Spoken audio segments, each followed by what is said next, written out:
అనుకోకున్నా ఆనాడు law and order అధ్యక్ష ఏ రాష్ట్రమైనా ఏ దేశమైనా develop కావాలంటే ఇన్వెస్ట్మెంట్స్ రావాలంటే ఎంప్లాయ్మెంట్ క్రియేట్ కావాలంటే లా అండ్ ఆర్డర్ కరెక్ట్గా ఉండాలి.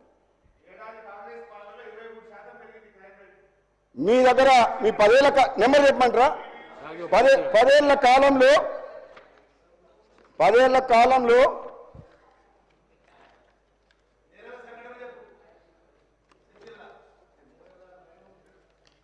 నయం ఆస్తులన్నీ దోసుకున్నది వాళ్ళే కదా.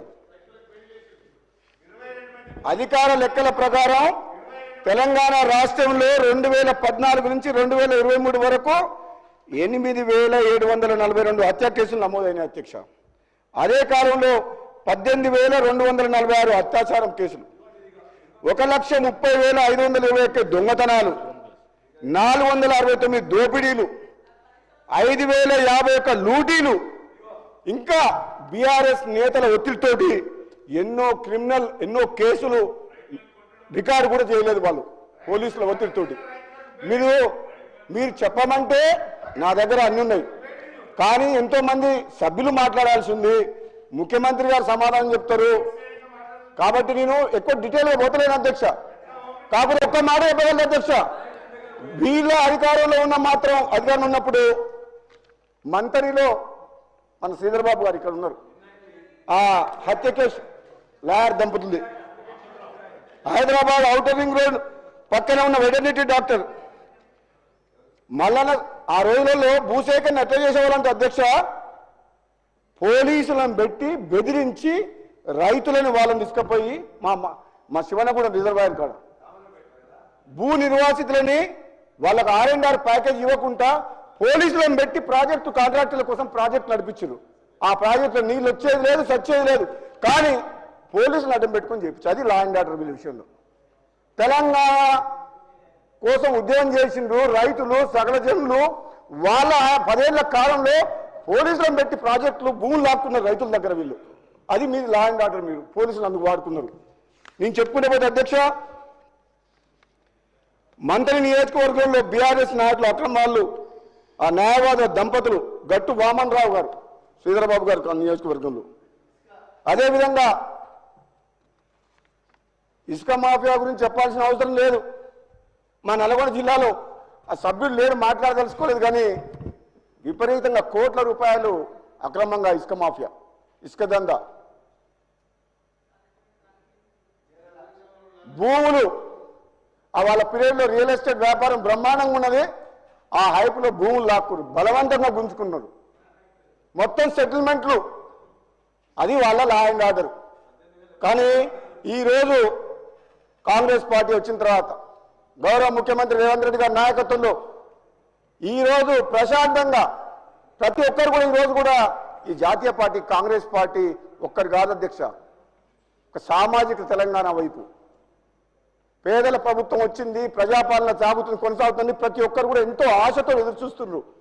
దయచేసి ప్రతిపక్ష సభ్యులు మీరు ఆలోచన చేసి ఈ ప్రజాపాలన సాగిస్తున్న కాంగ్రెస్ పార్టీ ప్రభుత్వానికి సూచన సలహాలు ఇవ్వండి. కానీ ప్రతిరోజు అసెంబ్లీలో కొట్లాడతాం.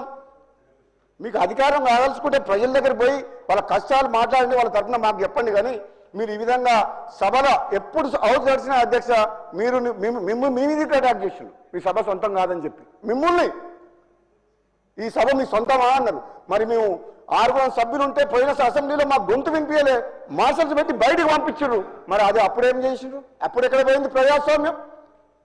అప్పుడు మా గొంతు నొక్కేసిండు కదా. అందుకనే ప్రజలు మిమ్మల్ని అటు పంపించి మమ్మల్ని ఇక్కడ పంపించారు.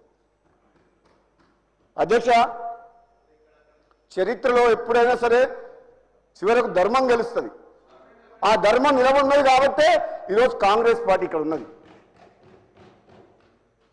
మీ దుర్మార్గమైన పాలన 10 ఏళ్ళు అది ప్రజలు చూసిండ్రు. అధ్యక్ష, లాస్ట్కు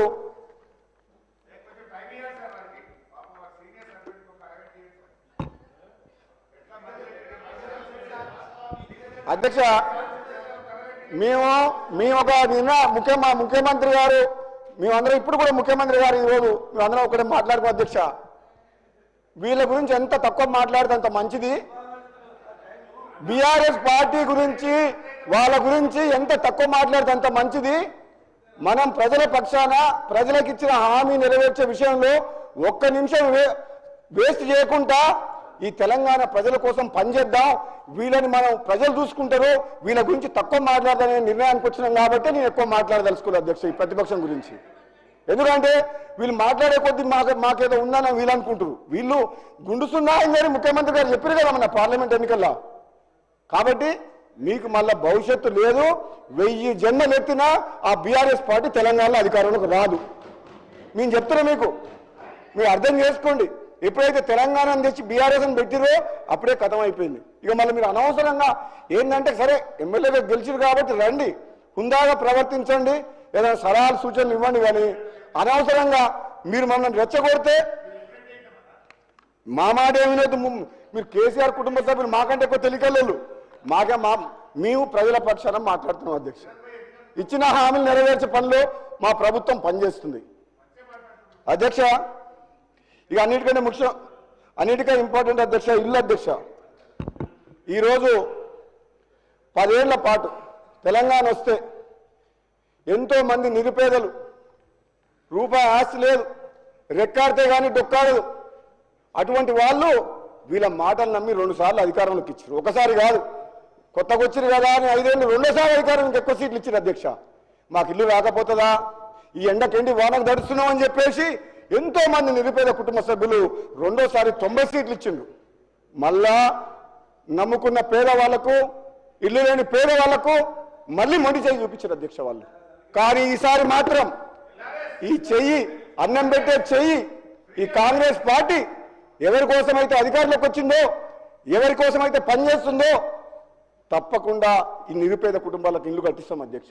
ఈరోజు హౌసింగ్ మినిస్టర్ పొంగులేటి శ్రీనివాసరెడ్డి గారి నాయకత్వంలో, ముఖ్యమంత్రి గారి నాయకత్వంలో మేము ప్రణాళికలు చేపట్టినాం. తప్పకుండా గ్రామాల్లో ఎవరైతే అర్హులైన నిరుపేద